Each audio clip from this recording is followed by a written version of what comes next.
pergunta: como anda o seu coração? Sem mais demoras, te convido a abrir sua Bíblia em Mateus capítulo 13. Nós leremos os versículos de 1 a 8 e depois os versículos de 18 a 23.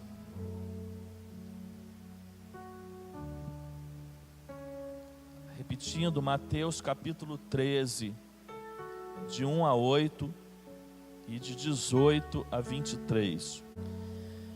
Naquele mesmo dia, Jesus saiu de casa e assentou-se à beira-mar. Reuniu-se ao seu redor uma multidão tão grande que por isso ele entrou num barco e assentou-se. Ao povo reunido na praia, Jesus falou muitas coisas por parábolas, dizendo: o semeador saiu a semear. Enquanto lançava a semente, parte dela caiu à beira do caminho, e as aves vieram e a comeram. Parte dela caiu em terreno pedregoso, onde não havia muita terra, e logo brotou, porque a terra não era profunda. Mas quando saiu o sol, as plantas se queimaram e secaram, porque não tinham raiz. Outra parte caiu no meio dos espinhos, que cresceram e sufocaram as plantas. Outra ainda caiu em boa terra, deu boa colheita a 100, 60 e 30 por 1. Versículo 18.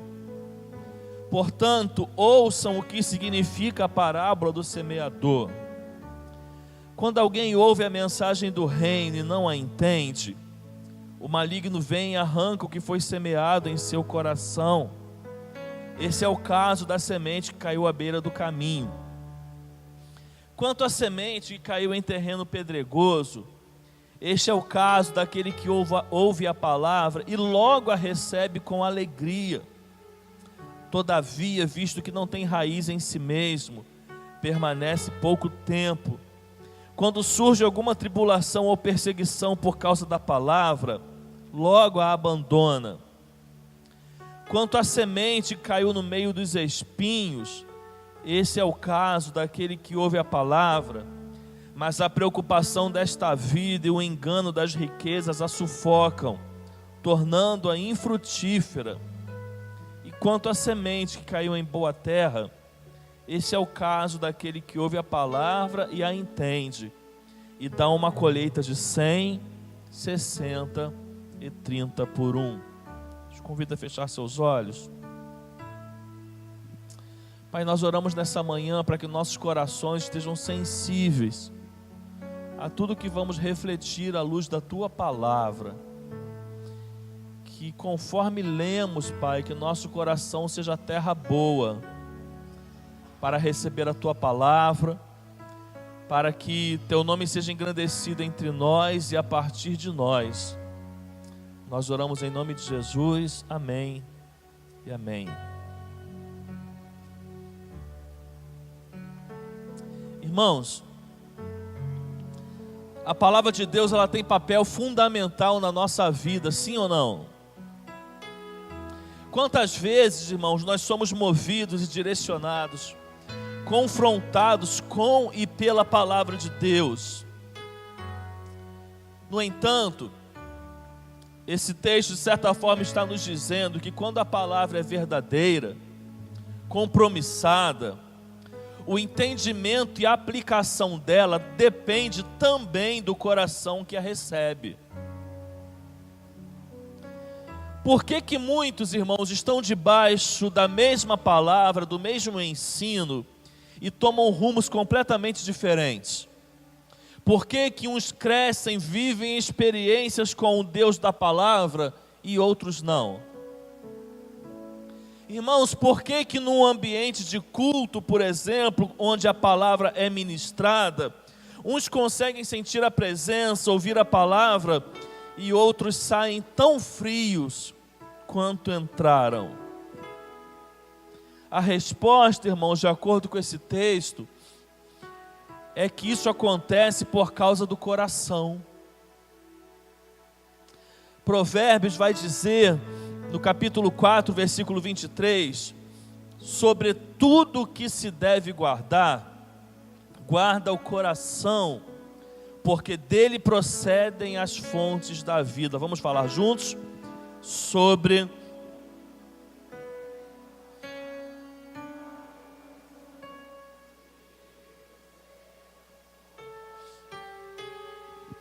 irmãos, desde o início do seu ministério, Jesus ele foi seguido por multidões, mas nem todos que o seguiam eram seus discípulos.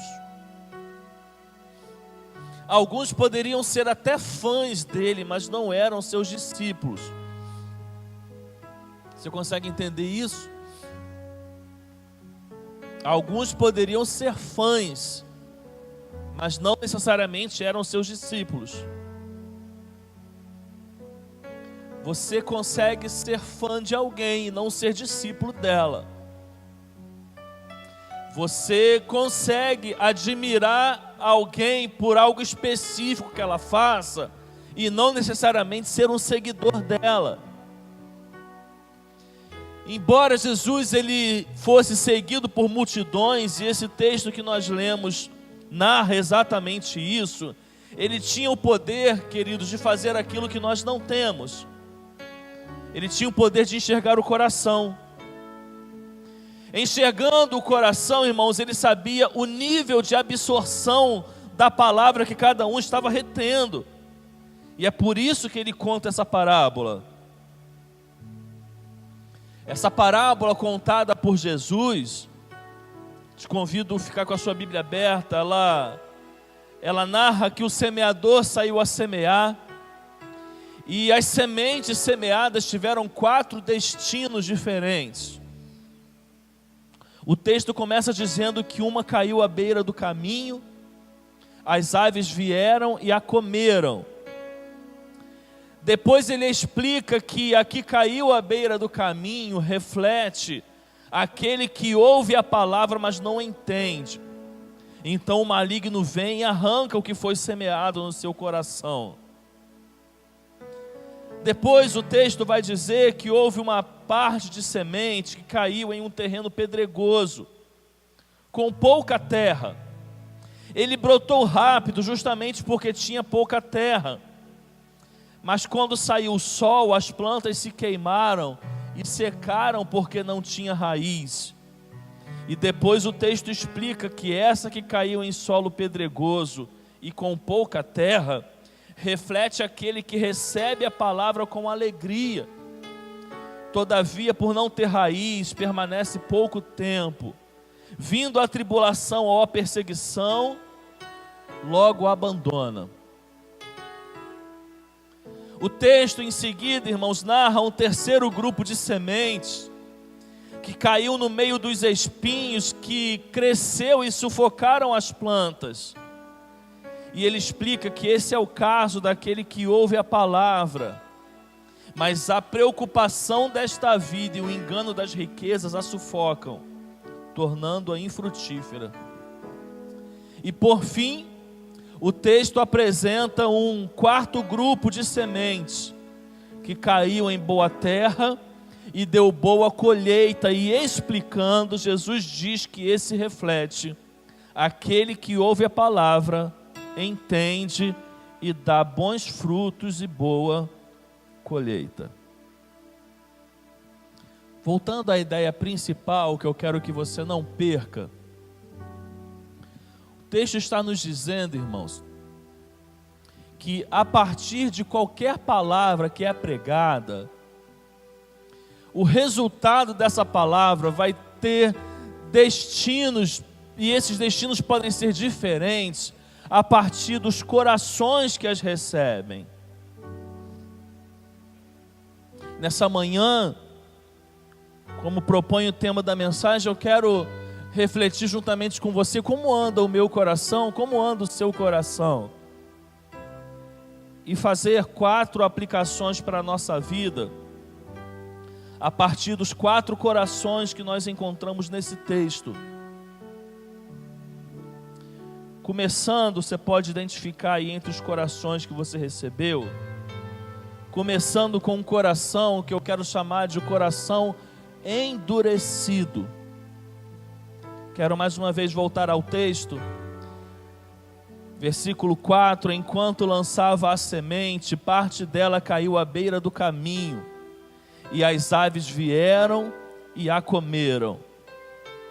E o versículo 19: quando alguém ouve a mensagem do reino e não entende, o maligno vem e lhe arranca o que foi semeado em seu coração. Este é o que foi semeado à beira do caminho. Pega o seu coração, que está aí nesse momento marcado como coração endurecido, deixa ele na frente dos outros, deixa ele em destaque. Eu quero falar um pouquinho sobre esse coração endurecido.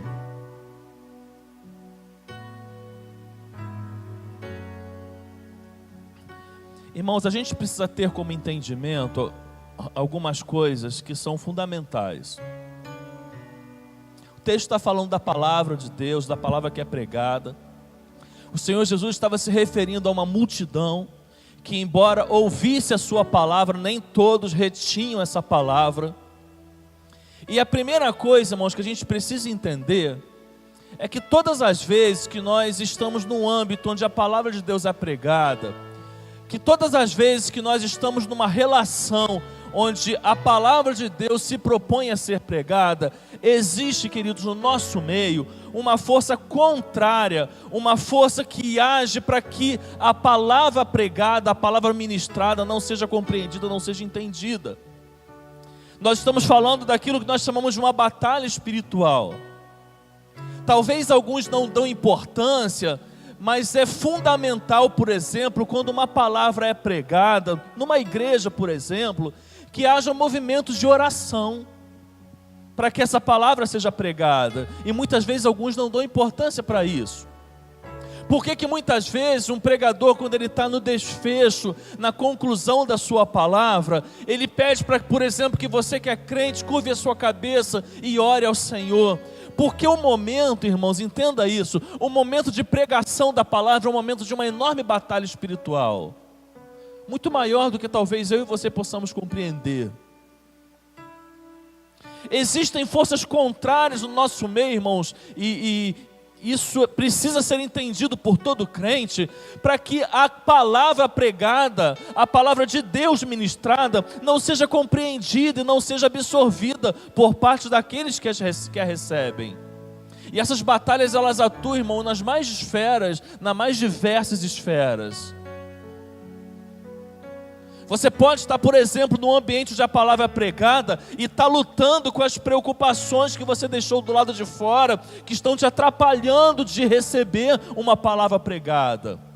Um ambiente, por exemplo, que nós buscamos proporcionar, talvez ele possa te atrapalhar ouvir uma pregação. Uma criança, por exemplo, entenda aqui os pais, ela dependendo do tipo de comportamento que ela toma num local onde a palavra está sendo pregada, e muitas vezes não é dentro do possível, corrigido pelos pais, pode tirar a sua atenção no momento que a palavra é pregada. As circunstâncias adversas no qual você está enfrentando, ou a atuação às vezes que ainda sem você perceber, do diabo em querer distrair a sua mente, em querer levar você para um outro tipo de pensamento que te afaste da palavra. Existe algo no mundo espiritual, queridos, que se levanta todas as vezes que a palavra de Deus é pregada. Isso acontece em todo o âmbito que essa palavra é pregada. Por que a família no mundo em que vivemos recebe tanta crítica, recebe tanto combate em relação a ela? Porque a família, quando ela é pregada a partir dos padrões bíblicos. Toda verdade bíblica que se levanta a ser pregada, se levanta algo no mundo espiritual para tentar derrubar essa palavra que é pregada. Quero chegar num ponto, e quero que você entenda isso, que precisa haver em nós, como receptores da palavra de Deus, uma predisposição em receber essa palavra. Precisa haver, o texto nos mostra isso, queridos, uma predisposição, uma atitude em nós em receber a palavra. Ainda que isso envolva disciplina, comportamento, autocorreção daquilo que eu estou fazendo. Por quê? Porque eu preciso receber essa palavra, porque esse momento é o momento de eu ouvir a palavra, porque esse momento é o momento do Espírito Santo ministrar ao meu coração, porque esse é o momento que Deus separou para falar comigo, e eu preciso estar disposto a receber essa palavra. Às vezes a gente não se dá conta, mas até a forma que eu saio de casa para vir cultuar ao Senhor, eu preciso vir com o meu coração disposto a receber a palavra. Eu não estou indo para um encontro social, eu não estou indo para algo que, embora tenha comunhão, seja a essência do que eu vou fazer. Eu estou indo para um lugar onde eu vou adorar ao Senhor, eu vou receber a sua palavra. O meu coração precisa sair de casa, eu preciso vir movido nesse intuito. Você entende o que eu quero dizer? Muitas vezes nós viemos, entenda a minha palavra, de forma muito relaxada para os nossos cultos, sem nos darmos conta de que estamos vindo para um local onde Deus deseja falar comigo, onde Deus deseja ministrar o meu coração, e precisa haver da minha parte uma predisposição em ouvir o que Deus tem a me falar. Isso talvez responda um pouco das perguntas: por que muitos entram e saem de templos tão vazio da mesma forma que entraram? Por que às vezes saem duas perguntas de duas pessoas de um mesmo culto, e uma fala: nossa, que palavra maravilhosa, que culto abençoado. A outra olha para ela, quando não fala pensa: palavra abençoada, culto maravilhoso, aonde você estava que eu não estava? Porque muitas vezes o nível do seu coração, o nível de comprometimento em estar ali para receber aquela palavra foi completamente diferente daquela que disse que o culto foi muito bom e a palavra foi muito boa, porque não houve no seu coração um preparo para receber aquela palavra. O texto está nos mostrando algo, irmãos, algo bem próximo a isso que eu estou te falando. Porque no primeiro momento, quando a gente analisa esse primeiro grupo de semente, pensa comigo, a semente que foi semeada caiu à beira do caminho, as aves vieram e a levaram. É aquele que não entende, o maligno arranca a palavra do seu coração. Geralmente a gente pensa o quê? Vê se você concorda, a gente pensa em conversão. A gente pensa que a palavra está se referindo apenas àquele que precisa receber a palavra, para que ela gere fé no seu coração. Que também se refere, mas não é só isso. O nosso coração precisa estar sensível a receber a palavra, não só no momento da nossa conversão. Não é só no momento onde você recebeu a palavra e isso gerou fé em você. É todos os dias. Porque ainda que o diabo não tenha arrancado do seu coração a palavra que gerou fé, a palavra que te trouxe a conversão, ele pode estar arrancando dia a dia muitas palavras que você não está percebendo, porque não está tendo em você uma predisposição em receber a palavra. E o texto diz: aqueles que ouvem, mas não entendem.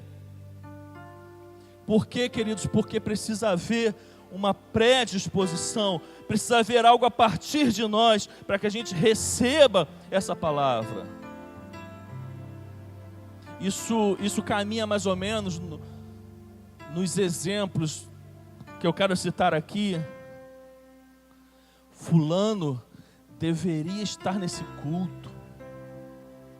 Essa palavra foi toda para fulano.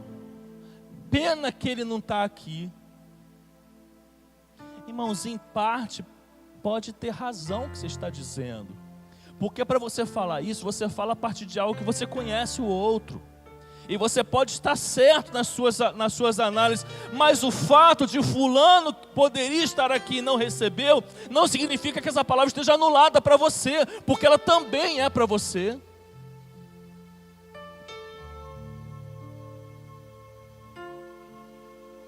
E aí é por isso que eu quero chamar esse coração do coração endurecido. Porque às vezes, queridos, tem determinados temas e determinadas áreas na nossa vida, principalmente aquelas que nos confrontam, que elas endurecem o nosso coração. Imagina, e você sabe que isso é muito possível acontecer, e você sabe muito bem que não há poder nenhum nesse pastor, mas na palavra de Deus. Imagina uma tarde, você está almoçando entre família, e ali acontece uma discussão e uma briga feia de família. E um começa a ofender o outro começa a ofender aquela briga, aquela discussão, aquele calor do momento, estraga a tarde de todo mundo vai embora para sua casa, e fica aquele clima pesado. Aí à noite você tem que vir para a igreja. Como é que você vem para a igreja?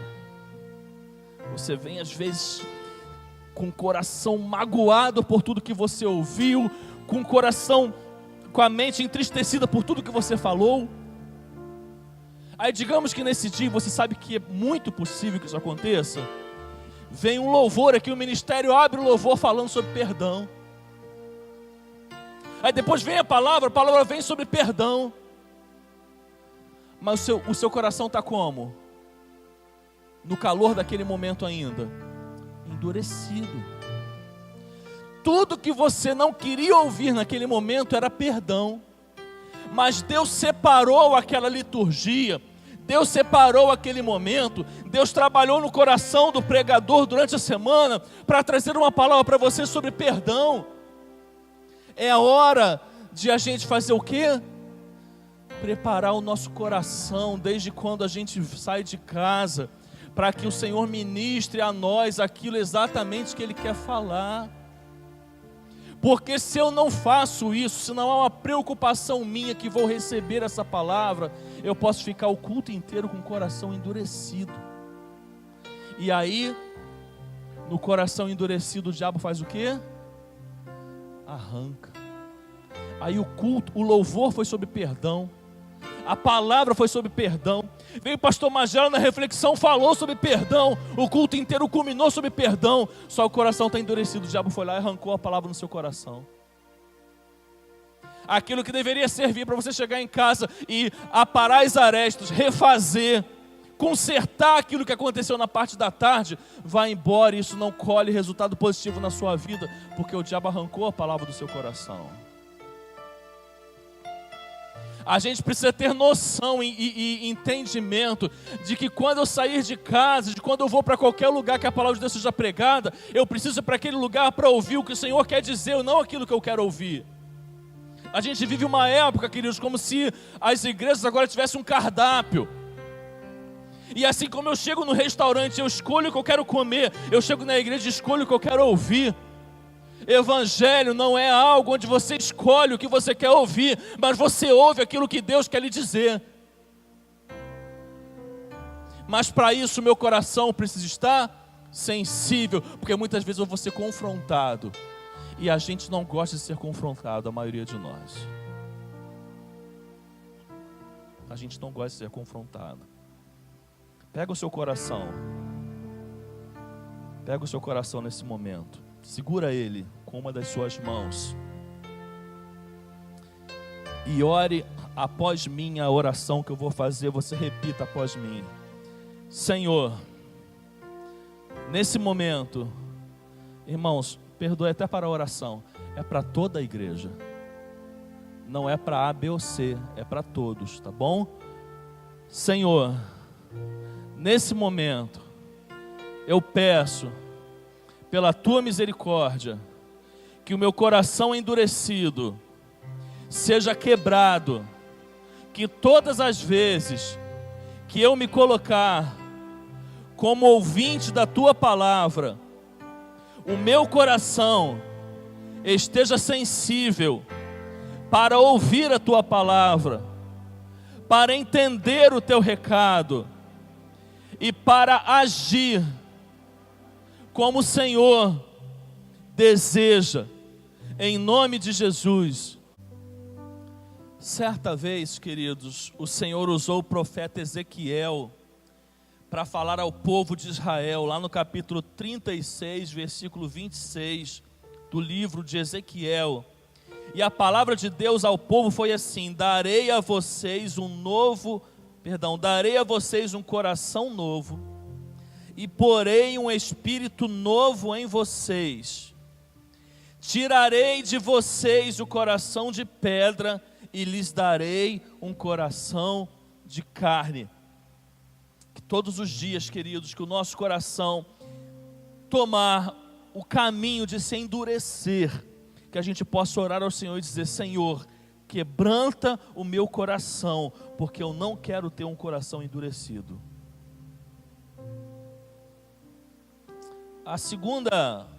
O segundo perfil do coração, deixa ele em destaque aí também, na frente dos outros, é o coração que eu quero chamar de coração instável.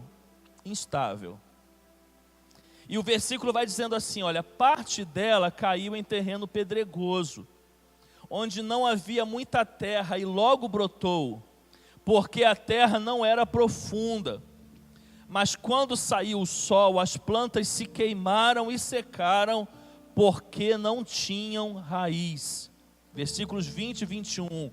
Quanto ao que foi semeado em terreno pedregoso, este é aquele que ouve a palavra e logo a recebe com alegria. Todavia, visto que não tem raiz em si mesmo, permanece por pouco tempo. Mas quando surge alguma tribulação ou perseguição por causa da palavra, logo a abandona.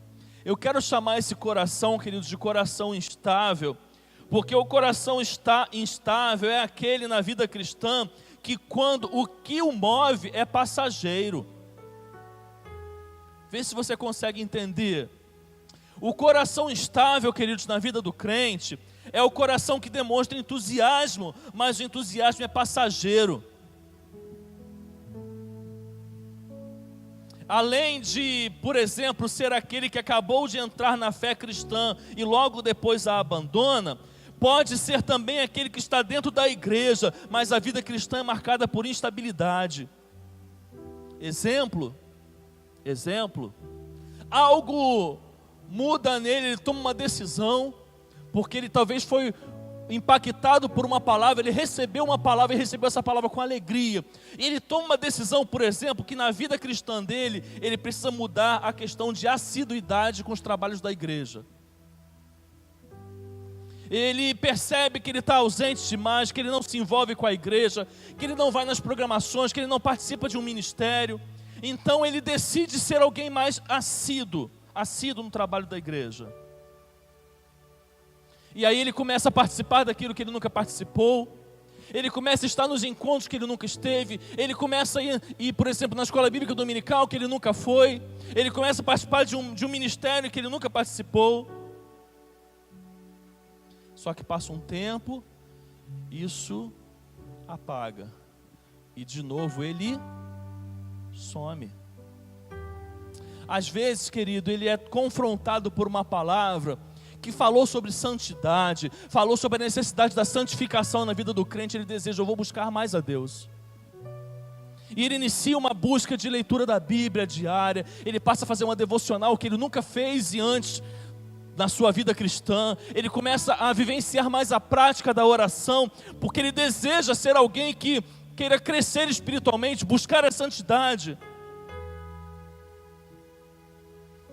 Só que vai passando o tempo, essa prática vai morrendo e logo ele para. Às vezes a palavra que confrontou ele foi uma palavra que o convidou ao serviço, que o convidou à voluntariedade. E ele entende: o sentido da minha vida cristã precisa ser servir a Deus. Eu preciso servir a Deus. E ele começa a se colocar disponível na vida da igreja. Ele começa a se colocar disponível para fazer aquilo que ele nunca se colocou disponível para fazer. Muitas vezes ele começa a fazer parte de alguns ministérios, e às vezes ele até recebe liderança de alguns ministérios. Só que vai passando um tempo, geralmente o início do ano começa muito bem, só que nem chegou no meio do ano e ele já largou. Ou às vezes ele é confrontado sobre o assunto da mordomia. E ele fala e toma essa decisão: Deus, eu preciso mudar isso na minha vida, Porque eu entendo que ser dependente do Senhor significa colocar tudo da minha vida nas suas mãos, porque tudo que eu tenho é do Senhor. E aí acertadamente eles tomam uma decisão: agora eu vou ser um crente dizimista, eu vou ser um crente que oferta na casa do Senhor. E ele começa a fazer isso, só que passa pouco tempo e ele para. Porque a vida cristã dele é marcada pela instabilidade. É instabilidade no serviço, é instabilidade nos ministérios, é instabilidade na oração, é instabilidade na leitura da Bíblia, é instabilidade na assiduidade, é instabilidade na fé, porque a vida dele é uma vida marcada pela instabilidade. Ela consegue ter picos de entusiasmo, mas ela morre. Ela consegue ter picos de paixão, mas ela se esfria. E muitas vezes o crente luta e luta com isso, porque ele não consegue ter uma vida cristã saudável, porque a marca da sua vida cristã é a instabilidade. Pega o seu coração, que está escrito, coração instável, e faça essa oração comigo, repetindo após mim o que eu vou dizer: Senhor, em nome de Jesus, eu não quero ser um crente instável. Eu quero que a minha paixão seja algo contínuo. Eu quero que o meu serviço seja algo contínuo. Eu não quero ter picos de entusiasmo. Eu quero viver uma vida cristã entusiasmada e apaixonada pelo Senhor. Em nome de Jesus. Amém. O terceiro perfil de coração, à luz do texto, eu quero chamar de o coração materialista. E vai dizendo o versículo: outra parte caiu entre espinhos, que cresceram e sufocaram as plantas. E o versículo 22, quanto ao que foi semeado entre os espinhos, este é aquele que ouve a palavra, mas a preocupação desta vida e o engano das riquezas a sufocam, tornando-a infrutífera. O que é interessante analisar nesse coração, irmãos? A palavra não morreu igual nas outras, mas o amor dele aos bens, às riquezas e às preocupações dessa vida tornaram a vida cristã dele o quê? Infrutífera. Grave uma coisa: o crente materialista é um crente infrutífero. Porque ele ainda não aprendeu a desapegar. Porque ele está apegado. Irmãos, você sabia, eu tenho certeza que você sabe, que tem crentes com anos de vida cristã que nunca conseguiram se libertar disso? Que são movidos pelo materialismo. O coração deles só estão nas coisas da terra.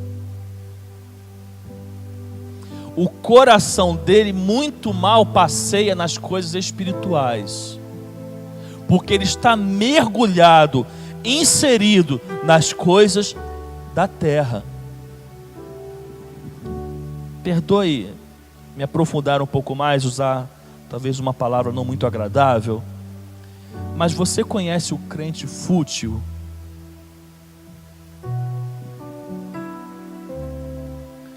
O crente fútil é aquele que não tem nada a acrescentar, que você não consegue ficar muito tempo perto, nem conviver muito tempo junto, porque ele só respira as coisas da terra, ele só fala das coisas da terra, ele só almeja as coisas que são da terra, e ele não almeja, ele não pensa, ele não vive, e ele não fala nada daquilo que é espiritual, ele não fala nada daquilo que é do céu. Ele fala de dinheiro, ele fala de viagem, ele fala de compras, ele fala de roupa, ele fala de marca, ele fala disso, ele fala daquilo, mas ele não fala daquilo que é espiritual. Quando ele olha para a casa dele, ele só deseja aquilo que é material, ele não deseja o que é espiritual. Ele prefere uma conta corrente cheia do que um lar abençoado e tendo paz que só o Espírito Santo pode dar. Ele prefere ver o filho dele bem formado do que ver o filho dele sendo servo de Deus. E não estou dizendo que seja impossível juntar os dois. Mas o que toma o seu coração são as coisas dessa terra. Nada do que é do céu o toma. E Mateus capítulo 6, versículos de 19 a 21 diz: não acumulem para vocês tesouro na terra, onde a traça e a ferrugem destrói, e onde os ladrões arrombam e furtam. Mas acumulem para vocês tesouros no céu, onde a traça e a ferrugem não destrói, e onde os ladrões não arrombam nem furtam, pois onde estiver o seu tesouro, ali também estará o seu coração. É aquele crente, querido, que ainda que ele consiga vencer essa batalha, todo mês é uma luta muito grande para dizimar. Porque ele fica puxando de um lado e tem forças contrárias puxando de outro.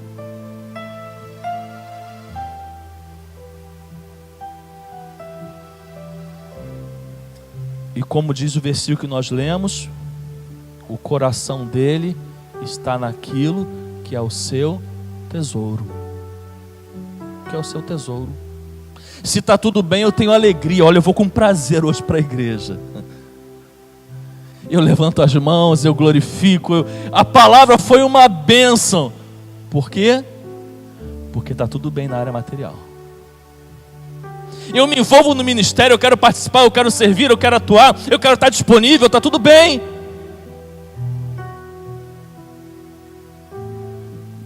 Mas quando algo não está, aquilo move, aquilo mexe na sua fé, aquilo mexe na sua espiritualidade, aquilo mexe no seu temperamento, aquilo mexe no seu caráter. Porque o que ele mais espera na relação com Deus, é fato, o que ele mais espera é que Deus o prospere financeiramente. E se Deus não o prospera financeiramente, Deus não atingiu as expectativas dele, Deus falhou. Deus falhou. Deus falhou. Deus não foi Deus. Deus não é digno da minha adoração, afinal Ele não me fez prosperar na minha vida financeira. Às vezes é por essa motivação que ele entra no Evangelho, como tem sido o caso de muitos. É assim que ele foi ensinado.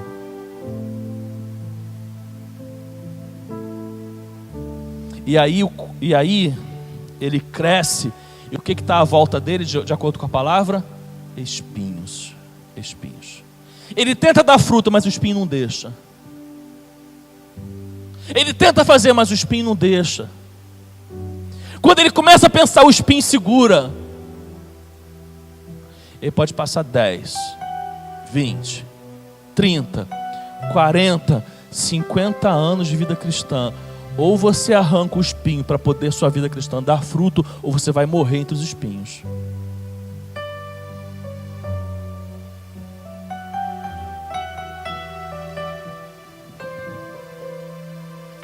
Pega o seu coração materialista, que está simbolizado por esse papel, e ora após mim: Senhor Deus, eu quero adorar ao Senhor pelo que o Senhor é.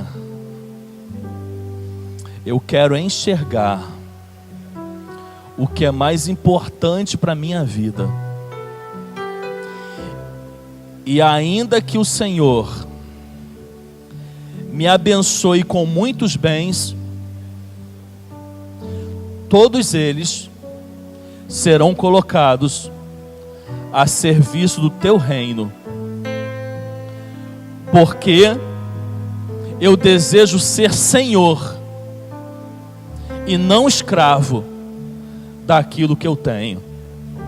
Em nome de Jesus, amém. Deus me deu, Deus tomou, bendito seja o nome do do Senhor, a Ele a honra, a Ele a glória e o louvor. Mais uma vez, Deus me deu, Deus me deu, Deus tomou, bendito seja.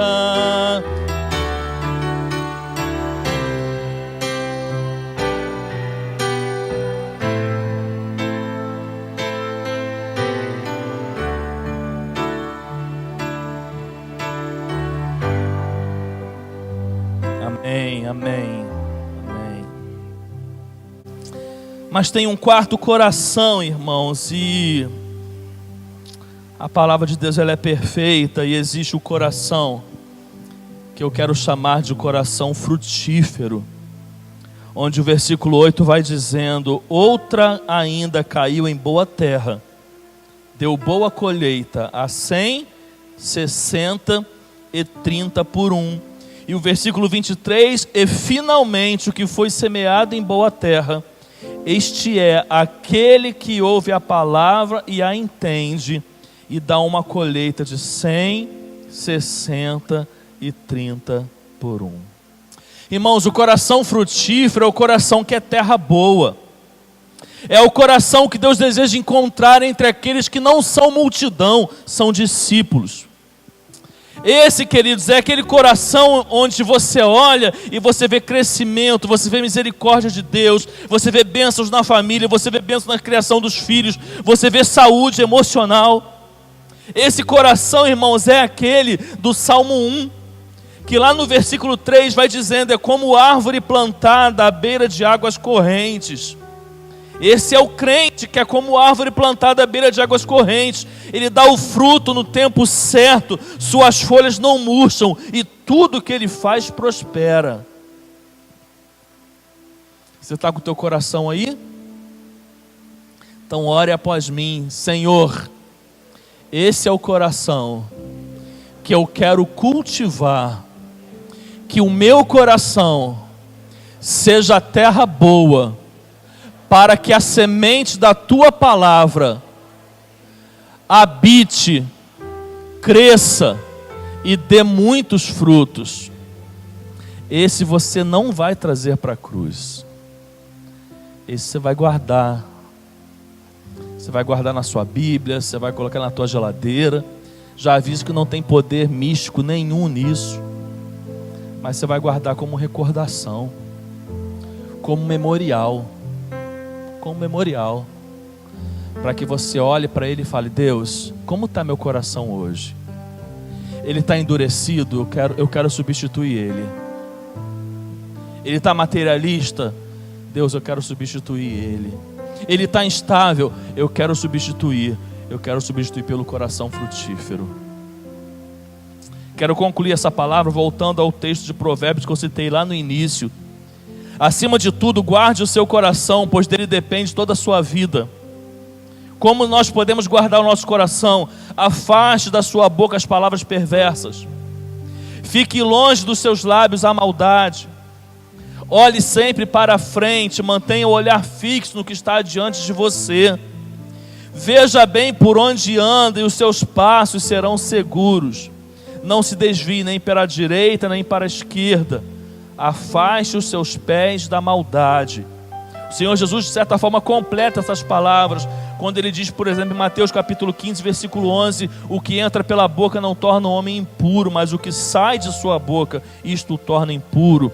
Mateus capítulo 6, versículos 22 e 23: os olhos são a candeia do corpo. Se os seus olhos forem bons, todo o seu corpo será cheio de luz. Mas se os seus olhos forem maus, todo o seu corpo será cheio de trevas. E em Mateus 5, versículo 30: e se sua mão direita o fizer pecar, corte-a e lance-a fora. É melhor perder uma parte do seu corpo do que ir todo ele para o inferno.